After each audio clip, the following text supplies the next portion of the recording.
তুমি কি কখনো এমন কিছু করেছো যা কেউ জানে না? কোনো মানুষ দেখেনি, পরিবার জানে না, বন্ধু জানে না, ক্যামেরা ছিল না, সাক্ষী ছিল না, শুধু তুমি আর অন্ধকার আর আল্লাহ। আজকে আমি সেই গোপন পাপের কথা বলবো, যেটা তুমি হয়তো মনে করছো চাপা পড়ে গেছে, হয়তো ভুলেই গেছো, হয়তো মনে মনে ভাবছো কেউ জানে না তো এখন আর কি হবে। কিন্তু ইসলাম এই বিষয়ে যা বলে সেটা শুনলে তোমার বুকের ভেতরটা কেঁপে উঠতে পারে। আর শেষে এমন একটা কথা বলবো যেটা হয়তো তোমার চোখ ভিজিয়ে দেবে। পুরোটা শোনো, কারণ এটা তোমার জন্য। ধরো একজন মানুষের কথা, সে মসজিদে যায়, মানুষের সামনে ভালো ব্যবহার করে, পাড়ার সবাই তাকে ভালো মানুষ বলে চেনে। কিন্তু রাতে একা ঘরে ফোনের স্ক্রিনের সামনে সে এমন জিনিস দেখে যা সে কাউকে বলতে পারে না, অথবা সে এমন কথা মনে মনে বলে তার ভাইয়ের সম্পর্কে যা সে কখনো মুখে আনবে না, অথবা সে এমন একটা সিদ্ধান্ত নেয় যেটা সম্পূর্ণ মিথ্যার উপর দাঁড়িয়ে থাকে, কিন্তু কেউ ধরতে পারবে না। বাইরে থেকে তাকে দেখলে মনে হবে সব ঠিক আছে, কিন্তু ভেতরে ভেতরে একটা জিনিস জমতে থাকে, একটা ভার, একটা অস্থিরতা। ঘুম ঠিকঠাক হয় না, মন শান্ত থাকে না, নামাজে দাঁড়ালে কেমন একটা দূরত্ব অনুভব হয়। সে বুঝতে পারে না কেন আমরা অনেকে এই মানুষটার মতো শুধু বাইরেটা সাজিয়ে রাখি, ভেতরে কি আছে সেটা আল্লাহর ছাড়া কেউ জানে না বলে মনে করি এটা নিরাপদ। কিন্তু আল্লাহ দেখছেন। আচ্ছা, আল্লাহ কি সত্যিই সব দেখেন? আমরা এই কথাটা ছোটবেলা থেকে শুনে এসেছি, আল্লাহ সব দেখেন। কিন্তু বড় হতে হতে এই কথাটা আমাদের কাছে একটা মুখের বুলি হয়ে যায়, গভীরভাবে অনুভব করি না। কিন্তু কোরআনে আল্লাহ নিজে বলেছেন সূরা মুলকের 14 নম্বর আয়াতে, যিনি সৃষ্টি করেছেন তিনি কি জানেন না? তিনি সূক্ষ্মদর্শী, সম্পূর্ণ অবগত। সূক্ষ্মদর্শী মানে সবচেয়ে সরু, সবচেয়ে লুকানো জায়গাতেও তার দৃষ্টি পৌঁছায়। তোমার ফোনের স্ক্রিন যখন অফ ছিল, ঘরের লাইট যখন নেভানো ছিল, সেই মুহূর্তেও তার দৃষ্টি ছিল। তোমার মনের সবচেয়ে গোপন কোণে যে ঈর্ষা লুকিয়ে আছে, যে অহংকার আছে, যে ক্রোধ আছে, সেটাও তিনি দেখেন।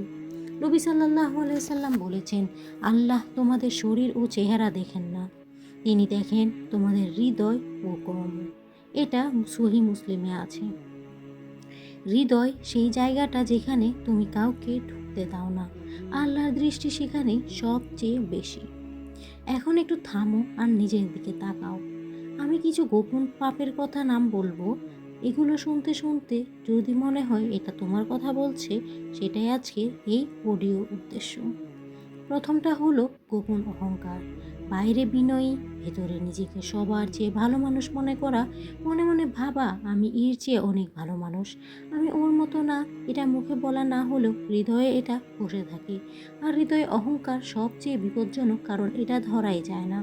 নবী সাল্লাল্লাহু আলাইহি সাল্লাম বলেছেন, যার হৃদয়ে অনুপরিমাণ অহংকার আছে সে জান্নাতে প্রবেশ করবে না। অনুপরিমাণ মানুষের চোখে ধরা না পড়ার পরিমাণ, কিন্তু আল্লাহর কাছে সেটা পরিমাপ নয়। দ্বিতীয়টা হলো গোপন ঈর্ষা। বন্ধুর ভালো খবর শুনলে মুখে বলছো মাশা আল্লাহ, কিন্তু বুকের ভেতরে একটা চাপা জ্বালা। কেন সে পেল, আমি পেলাম না? কেন তার ব্যবসা বাড়ছে, আমারটা না? কেন তার বিয়ে হলো, আমারটা হলো না? এই ঈর্ষা কেউ দেখেনি, কিন্তু এটা তোমার ভেতরে থেকে তোমাকে খাচ্ছে। আর আল্লাহ দেখছেন। নবী সাল্লাল্লাহু আলাইহি সাল্লাম বলেছেন, ঈর্ষা নেক আমলকে এমনভাবে খেয়ে ফেলে যেভাবে আগুন শুকনো কাঠ খেয়ে ফেলে। এটা আবু দাউদে বর্ণিত আছে। তুমি নামাজ পড়ছো, দান করছো, রোজা রাখছো, কিন্তু বুকে লুকানো ঈর্ষা সেই নেক আমলগুলোকে ধীরে ধীরে পুড়িয়ে ছাই করে দিচ্ছে। তৃতীয়টা হলো একাকী মুহূর্তের পাপ। যখন কেউ নেই, ফোনে বা মনে মনে বা চোখে চোখে এমন কিছু নিচ্ছ যা আল্লাহ পছন্দ করেন না। এটা নিয়ে কেউ জিজ্ঞেস করে না, কেউ জানে না, তাই মনে হয় এটা যেন আছেই না। কিন্তু এই গোপন মুহূর্তগুলো তোমার হৃদয়ের উপর একটা আবরণ তৈরি করে স্তরে স্তরে, এতটাই যে একদিন দোয়া করতে বসলে কিছু অনুভব হয় না, কোরআন পড়লে কিছু স্পর্শ করে না, নামাজে দাঁড়ালে মন অন্য কোথাও চলে যায়। এটা কাকতালীয় নয়, এটা গোপন পাপের ফল। চতুর্থটা হলো নিয়তের মিথ্যা। বাইরে ভালো কাজ করছো, কিন্তু ভেতরে মানুষের প্রশংসার জন্য, কেউ দেখছে না এমন জায়গায় দান করার কথা উঠলে হাত গুটিয়ে নেওয়া, নামাজ পড়ছো কারণ বাসায় কেউ আছে, একা থাকলে পড়তে না, এটা কেউ জানে না কিন্তু আল্লাহ জানেন। এখন আমি তোমাকে একটি প্রশ্ন করতে চাই, এই চারটার মধ্যে কোনটা তোমার সাথে মিলে গেছে? অহংকার, ঈর্ষা, একাকী, মুহূর্তের পাপ নাকি নিয়তের মিথ্যা? কমেন্টে শুধু নাম্বারটা লিখো। নাম লিখতে হবে না, বিস্তারিত লিখতে হবে না, শুধু নাম্বার, কারণ স্বীকার করাটাই পরিবর্তনের শুরু। আচ্ছা, এখন আমরা একটি সবচেয়ে গুরুত্বপূর্ণ অংশে আছি। অনেকে মনে মনে করে গোপন পাপ গোপনই থাকে যায়, কেউ জানলো না তো কিছু হলো না। কিন্তু ইসলাম বলে এটা সত্য নয়। প্রথমত, এই দুনিয়ায় গোপন পাপের প্রভাব দেখা যায়, হৃদয় শক্ত হয়ে যায়, আল্লাহর সাথে দূরত্ব বাড়ে, বরকত কমে যায়, জীবনে একটা অদ্ভুত অস্থিরতা চলে আসে যার কারণ খুঁজে পাওয়া যায় না। একজন বড় আলেম বলেছেন, আমি গুনাহের প্রভাব দেখি আমার ঘোড়ার আচরণে এবং আমার স্ত্রীর সাথে ব্যবহারে। মানে গুনাহ শুধু আখিরাতে হিসাব থাকে না, এই দুনিয়ার প্রতিটা কোণে তার প্রভাব ছড়িয়ে পড়ে। দ্বিতীয়ত, কিয়ামতের দিন প্রতিটা গোপন মুহূর্ত প্রকাশ পাবে। আল্লাহ কোরআনে বলেছেন সূরা জিলজালের 7 ও 8 নম্বর আয়াতে, যে অনুপরিমাণ ভালো কাজ করেছে সে তা দেখবে, আর যে অনুপরিমাণ মন্দ করেছে সে তাও দেখবে। অনুপরিমাণ, সেই রাতের কথা যা তুমি ভুলে গেছো, সেই মুহূর্তের কথা যা তুমি মনে করো, কেউ জানে না কিয়ামতে সেটাও সামনে আসবে। এখন ভয় পাওয়ার জন্য বলছি না, কারণ ইসলাম শুধু ভয় দিয়ে শেষ হয় না। একটা দরজা আছে, একটা রাস্তা আছে, আর সেই রাস্তাটাই সবচেয়ে সুন্দর অংশ। যদি গুনাহ গোপনে হয় তাহলে তাওবাও গোপনে হতে পারে, তুমি আর আল্লাহ। কোনো মানুষকে জানাতে হবে না, কোনো ঘোষণা করা লাগবে না, কারো কাছে স্বীকার করতে হবে না। শুধু সেই নির্জন মুহূর্তে যখন কেউ নেই, হাত তুলে বলো, হে আল্লাহ, আমি জানি তুমি দেখেছো, আমি লজ্জিত, আমি ফিরে আসতে চাই। আল্লাহ কোরআনে বলেছেন সূরা জুমারের 53 নম্বর আয়াতে, বলো, হে আমার বান্দারা যারা নিজেদের বিরুদ্ধে অপরাধ করেছো, আল্লাহর রহমত থেকে নিরাশ হইও না, নিশ্চয়ই আল্লাহ সমস্ত গুনাহ মাফ করেন, নিশ্চয়ই তিনি ক্ষমাশীল দয়ালু। সমস্ত গুনাহ, তোমার গোপন গুনাহ এর মধ্যে আছে। আর নবী সাল্লাল্লাহু আলাইহি সাল্লাম বলেছেন যে গুনাহ থেকে তাওবা করে সে এমন যেন সে গুনাহই করেনি। এটা ইবনে মাজাতে বর্ণিত আছে। এমন যেন করেনি মানে সেই রাতের কথা, সেই মুহূর্তের কথা যদি তুমি সত্যিকারে তাওবা করো, আল্লাহ সেটা মুছে দেন, সেই পাতা পরিষ্কার হয়ে যায়। এখন আরেকটা দিক বলি যেটা অনেকে ভুলে যায়। গোপন পাপ যেমন হৃদয়কে অন্ধকার করে, গোপন ইবাদত হৃদয়কে তেমনি আলো করে তোলে। রাতে যখন সবাই ঘুমিয়ে তুমি উঠে 2 রাকাত নামাজ পড়লে, কেউ জানলো না কিন্তু আল্লাহ দেখলেন, সেই নামাজের একটা ভার আছে যা দিনের আলোয় পড়া হাজার নামাজের চেয়ে বেশি হতে পারে।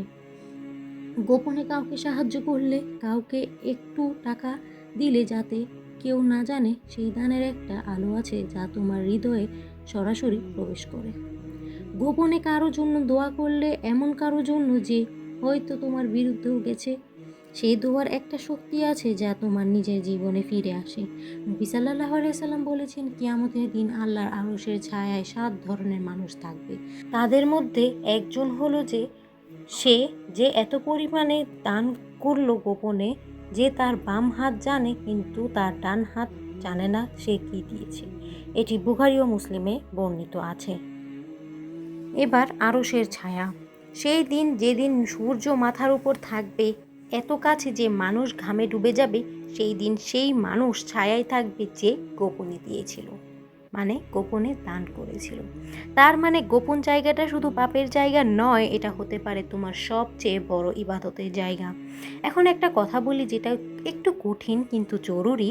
আমরা প্রায় ভাবি আমি তো বড় কোনো গুনাহ করিনি, খুন করিনি, চুরি করিনি, বড় কোনো অন্যায় করিনি, কিন্তু হৃদয়ের হিসাব আলাদা। একটা মানুষ হয়তো সারা জীবন কোনো বড় পাপ করেনি, কিন্তু সারা জীবন ধরে হৃদয়ে ঈর্ষা পুষেছে, অহংকার পুষেছে, মানুষের উপকার করেছে কিন্তু শুধু নিজের নাম ছড়ানোর জন্য।